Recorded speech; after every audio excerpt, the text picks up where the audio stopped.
This is a PCI card that allows me to hook up older IDE drives to my new computer. I think it's pretty awesome since I'm always transferring files between my new and my old computers, and so I don't have to have a middleman computer or anything, just hook up the hard drive. This is for PCI, like standard PCI. People have been going on about how PCI should die and it should be replaced by PCI Express 1X slots, but I've not used one PCI 1X slot, and I'm using two PCI cards. So I think PCI is way more useful than PCI 1X, but of course 16X is for video cards and stuff like that, so that's obviously gotta stay. I don't care, PCI should stay. So obviously I'm gonna throw this back into my computer real quick. Well, I do 4 times the speed video super fast, yes. And then I'm gonna plug in the first victim, which is a Mac Store hard drive. I think it's either 7 or 14 gigabytes. Not sure. But I have this little Molex here I can pull out from the side of my computer. It might make my cable management not look as good, but I don't care. Usability over aesthetics for sure. But this specific drive is not formatted. I stopped a format when it was formatting once. It does work, but right now it's just not formatted, so I'm just going to skip on to the next one, which is this other Mac Store right here.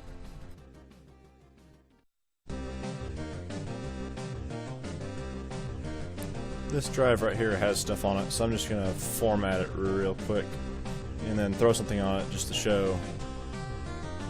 So the format is now complete, and to just demonstrate this card's data transferring capabilities, I'm going to throw on my emulators from my bigger hard drive onto this, and we'll see with this little close-up here of how fast this actually goes. About 40 megs or 30 megs, somewhere around there, per second. So now it's time for this thing's real test. The Western Digital Caviar 21200 is still on the sled for the 486. And this is the drive that I'll be probably transferring most often to for older games and stuff, just so I don't have to get the floppy disks out and all that. So let's see how well this controller handles this drive. Okay, the first thing we're going to want to note is that this drive takes a lot longer than other drives to spin up. So you'll notice right here, it does not detect the drive. And so, when the drive spins up and initializes, it sends the signal to Windows right when it's booting up. So guess what it does? It's like Windows is like, oh, someone hot swapped an IDE drive, let's just freeze. So what I do is, pick up my camera like a retard here in a moment after I, show you how much it froze, and reset the computer. But the drive is still spun up and initialized when you hit the soft reset. So watch it show up here. It'll say Western Digital Caviar 1.2 gig right there. There we go. And then it should boot into Windows like normal, like my 23-second boot time after you tell it to boot normally. Speedy on my SSD. Look at this. Just boom. The logo hasn't even done yet. Another showing off with the SSD. I think it's super speedy. So the computer reads the drive and you can transfer files. Look at all this DOS junk. Isn't it just beautiful? So this Chasm game is obviously not a DOS game, but I'm just going to move it here just to prove a point. All I gotta do is move stuff onto my 486, so if I want to install a driver or a game, all I gotta do is get the hard drive out of the machine, put it on this, and then move it. And I don't have to deal with any of the other secondary computers and floppy disks and flash drives and all that baloney. Just gotta move it directly over. And it can delete stuff too. Voila. So that is the IDE controller for the PCI. Works pretty good, and I would recommend getting one for transferring old files. ISA bus, or the first standardized system bus, and over the years it served as standard in the PC sphere. Some slots of the bus can still be found on certain system boards. ISA bus appeared in 1981 as an 8-bit bus using XT generation computers. The 8-bit bus has 62 contacts located in the slot. These include 8 data lines, 20 addressing lines, 6 interrupt request lines. The bus functions on the 4.77 MHz frequency. The 8-bit ISA bus is the most low speed of all system buses. Its bandwidth capacity is only 1.2 megabit per second. That is why this version of the bus is no longer used. Then ACER developed into the 16-bit bus, sometimes called AT bus. First appeared in 1984. Its slots consist of two parts, one of which, Crater, is a complete copy of the 8-bit slot. The additional part comprises 36 contacts, additional 8 data lines, 4 addressing lines, and 5 interrupt request lines, plus a contact for the new SBHE signal. All 8-bit buses can be set in the new bus slots, but the contrary way is impossible. Byte transfer through the ACER bus is realized as follows. First, the address of the memory location of the I/O port to which the data is to be transferred is set up on the bus, and then the data itself is set up on the data line. Wait state difference is realized and a data transfer signal, a record strobe, is given, but no information is provided as to whether the information has been recorded or not. But on the 8.33 MHz bus clock frequency, even the most low-speed devices can ensure data command exchange through the bus.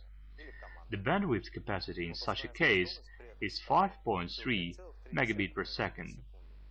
The need to increase efficiency together with ensuring compatibility led to the further ACER bus development.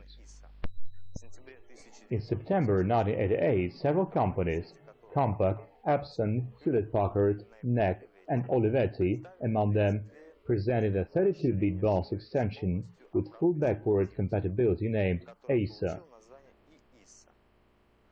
ACER slot is fully compatible with the ACER slot. As in the case of the 16-bit extension, new possibilities were ensured by way of new lines addition. Being impossible to further enlarge the ACER slot, the designers made a trick. They placed new contacts between the ACER bus contacts and did not bring them to the slot edge.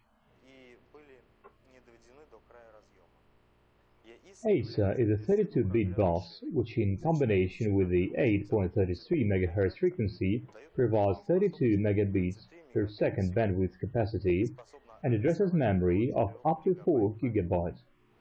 The ACER bus is very widely used. It's the ancestor of unified PC buses, but it has gone out of date rather long ago and finds very little application nowadays, as it doesn't meet contemporary requirements.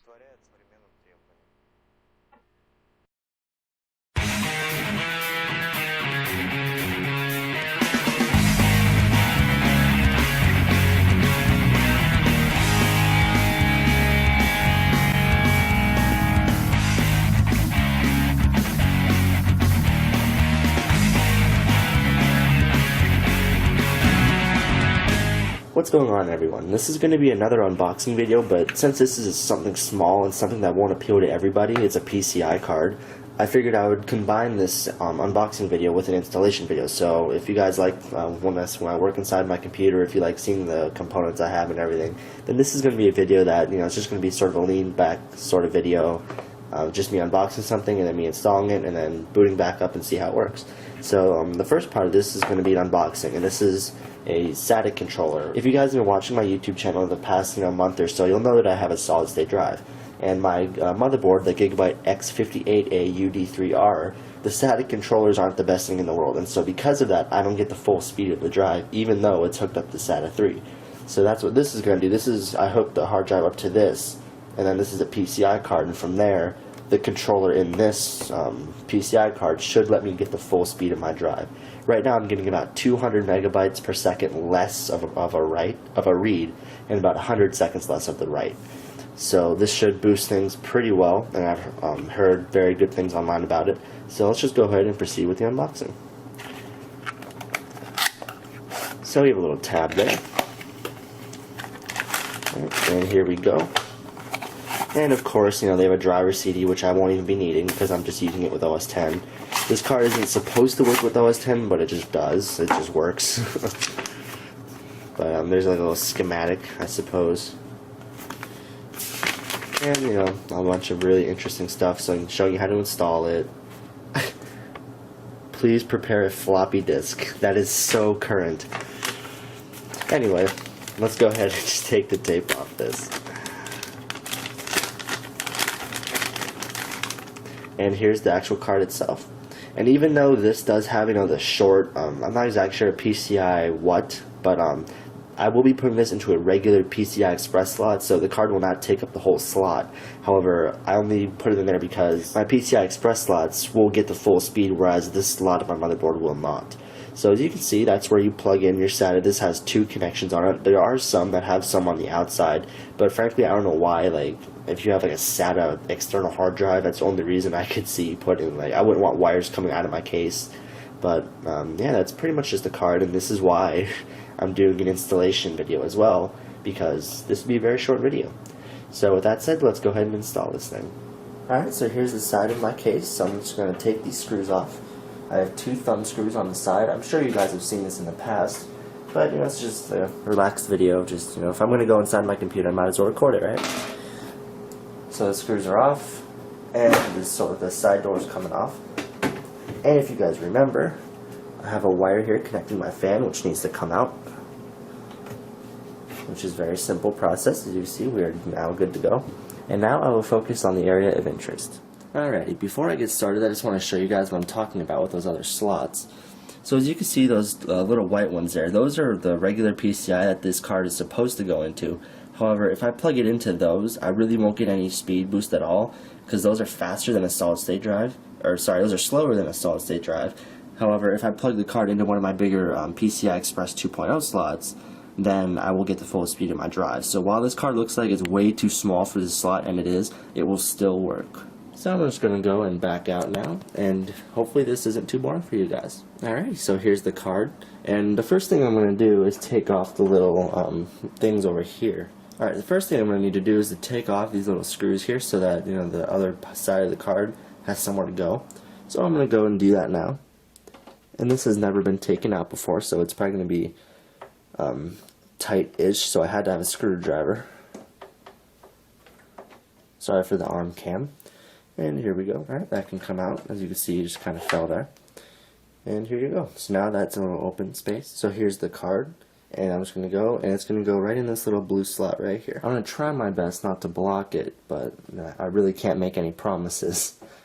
It's going to be sort of an awkward angle, but I'll try my best. Alright, so it's lined up.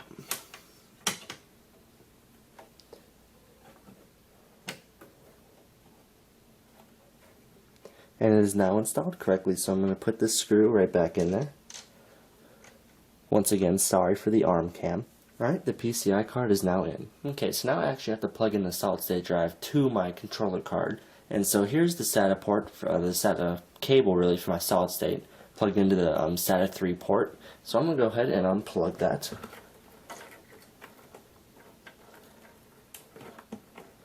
Alright, as you can see, it's now out. Now I'm simply going to pull it through, and it should be able to just thread right on through.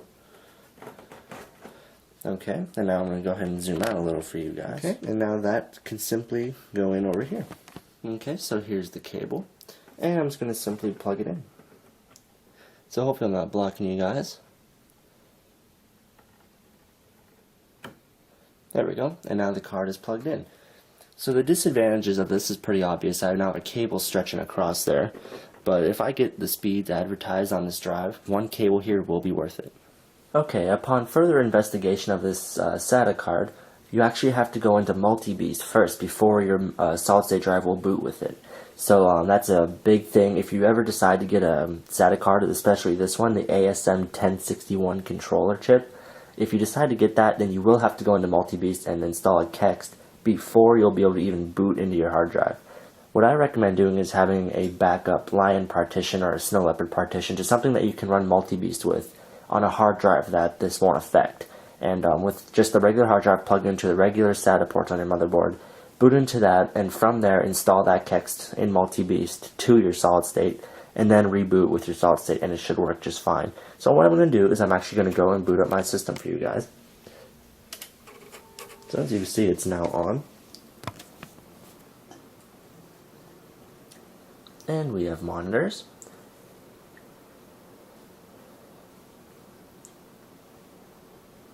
As you can see, using PCI connection 2, or Gen 2 rather. SATA port is, as you can see, it's the OCZ drive, so that's very nice. It just lets you know it's working right off the bat. And of course, now we're just booting into Macintosh SSD. You guys can see what I did there. And it's counting down. And here we are booting OS 10.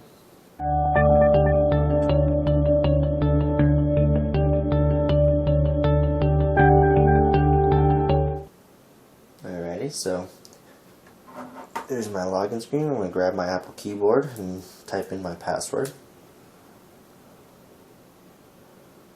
And as you can see, stuff opens up very fast. So actually what I'm going to do now is I'm going to open up Blackmagic disk speed test. Grab my Magic trackpad real quick without clicking it. Alright, and we're going to go ahead and zoom into this for you guys, and you guys can see how fast this is. So you can see write speeds, we're getting about 380. Read speeds about 360. Oh, that time it broke 400. So as you can see, I'm right around the 400 range for both read and write, which is very, very fast. This card definitely boosted my write speeds.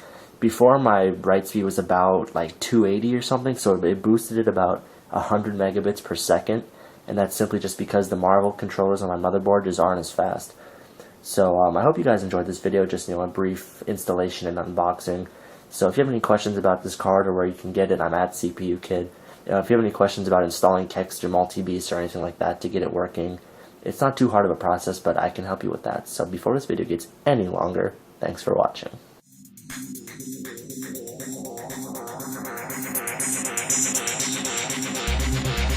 I get a lot of questions about PCI Express. What works with what doesn't work with what are the different generations, what does it all mean? So today we're going to tell you everything you need to know about PCI Express 3.0 as fast as possible. So let's start with the very basics. PCI Express is the interface that is used to plug modern expansion cards into modern computers or motherboards. It completely replaced PCI and AGP, which is great because AGP was only for graphics cards and PCI had to be used for pretty much everything else. PCI Express works with pretty much anything. Sound cards, network cards, RAID cards, video cards, they'll all pretty much fit as long as you're aware of a few simple guidelines. Now I said they're universal, but PCI Express slots are available in a variety of different physical configurations. The most common ones are 1x, 4x, 8x, and 16x. All of these types have different slots on the cards themselves and different slots on the motherboard. The cool part about that is that they're upwards and downwards compatible though. Here I am plugging a PCI Express 1X card into a 16X slot. It gets the same power delivery, it just gets less bandwidth delivered to it because that's all a sound card actually needs. And not only that, but I can take this PCIe 8X RAID card and plug it into a PCIe 4X slot. It'll still work, but it will only have half of the bandwidth available to it that it would have otherwise had if you plugged it into an 8X slot. The other thing that affects the performance of PCI Express is the generation. Here I'm holding a PCI Express Generation 2 16X card, and here I'm holding a PCI Express Generation 3 16X card. They look physically the same on the connectors, but the actual available bandwidth has doubled. In fact, the available bandwidth of PCI Express cards has doubled with each generation. So a PCI Express Generation 1 16X slot is only equivalent in performance to a PCI Express Generation 3 4X slot. So the takeaways from this are pretty straightforward. PCI Express cards work in PCI Express slots as long as there's nothing physically in the way. Performance, on the other hand, is going to be dictated by what generation of PCI Express the card and the slot are running at. So it'll run at whatever is the lowest generation of either of the two components. So Gen 2 card, Gen 3 slot, plug them together, they run at Gen 2. And then performance is also determined by the length of the card and the length of the slot. So for example, this quad port gigabit NIC needs at least 500 megabytes per second of bandwidth in order to operate at peak efficiency. That means if I have an older PCIe Gen 1 motherboard, I'll need at least a 4x slot or a hypothetical 2x slot to get the bandwidth I need because it's only 250 megabytes per second in a 1x slot. However, if I have a PCI Express Gen 2 motherboard, I could even use a 1x slot to get everything I need because that'll be about 500 megabytes per second. There are many different types of interfaces that you'll see for SCSI. They've changed quite a bit through the years. Here's an example of one. You can see this one happens to be an Ultra 3 SCSI connection, and you can see a PATA connection right next to it. They're almost the same size. The SCSI might be a little bit shorter. This is a view from above. If we were to look at it from the side, you can see the interface connector is a little bit different than the PATA or the SATA connections that we've used before. This SCSI connection has quite a number of pins associated with it. The cable that we would use to connect this would be something like this, where we would plug into the motherboard, and then there might be many different connections on that same cable where we could use all of these different SCSI devices and plug them all in at the same time. If we were to look closer, you can really see a lot of different pins being used. And on this particular SCSI connection, it was a higher bandwidth, so it needed a lot more pins to be able to communicate.